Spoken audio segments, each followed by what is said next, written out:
বন্ধুরা, জানো কি ঈশ্বর কাদেরকে ভালো চোখে দেখেন? তাদের তিনি কখনো ছেড়ে দেন না।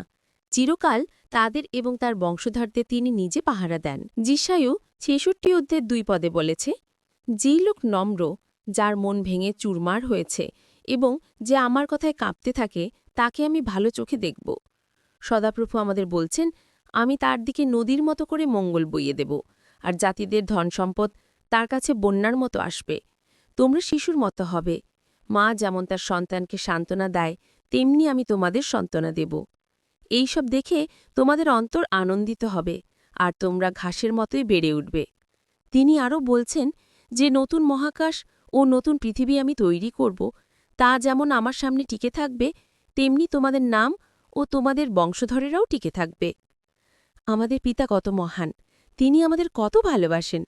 যেমন মায়েরা নিজেরা না খেয়ে থাকলেও সন্তানদের কষ্ট দেয় না, তেমনি আমাদের কেউ পিতা কোনো কিছুর অভাব দেন না। বলতো, এমন পিতাকে কি ভালোবাসা যায় না? তার কাছেই আছে আমাদের শান্তি। তিনিই হলেন আমাদের একমাত্র নিরাপদ আশ্রয়।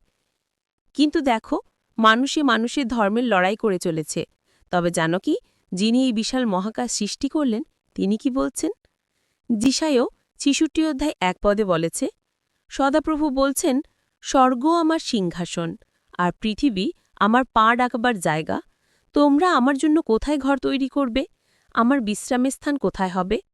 আসো বন্ধুরা, ধর্মের লড়াই না করে সদাপ্রভু তার একমাত্র পুত্র প্রভু যিশুকে আমাদের অন্তরে গ্রহণ করি। দেখো মথি ১৭ অধ্যায় ৫ পদ বলছে, ইনিই আমার প্রিয় পুত্র, এর ওপর আমি খুবই সন্তুষ্ট, তোমরা এর কথা শোনো। প্রভু যিশুই হল জীবন্ত ঈশ্বরের পুত্র। তাই যিশু বলেছেন, যদি কেউ আমাকে ভালোবাসে, তবে আমার পিতা তাকেই ভালোবাসবেন, এবং আমরা তার কাছে আসব আর তার সঙ্গে বাস করব। যে আমাকে ভালোবাসে না, সে আমার কথার বাধ্য হয়ে চলে না। এই কথাটা আমার কথা নয়, কিন্তু যিনি আমাকে পাঠিয়েছেন সেই পিতারই কথা। পবিত্র আত্মা, যাকে পিতা আমার নামে পাঠিয়ে দেবেন, তিনিই সব বিষয় তোমাদের শিক্ষা দেবেন, আর আমি তোমাদের যা কিছু বলেছি সেই সব তোমাদের মনে করিয়ে দেবেন। আমি তোমাদের জন্য শান্তি রেখে যাচ্ছি, আমারই শান্তি আমি তোমাদের দিচ্ছি।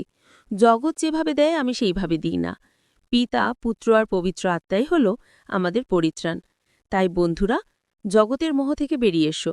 যিশুর কাছে যে শান্তি আছে, সেই শান্তি জগতে নেই। এই ছিল আজকের বার্তা। God bless you all.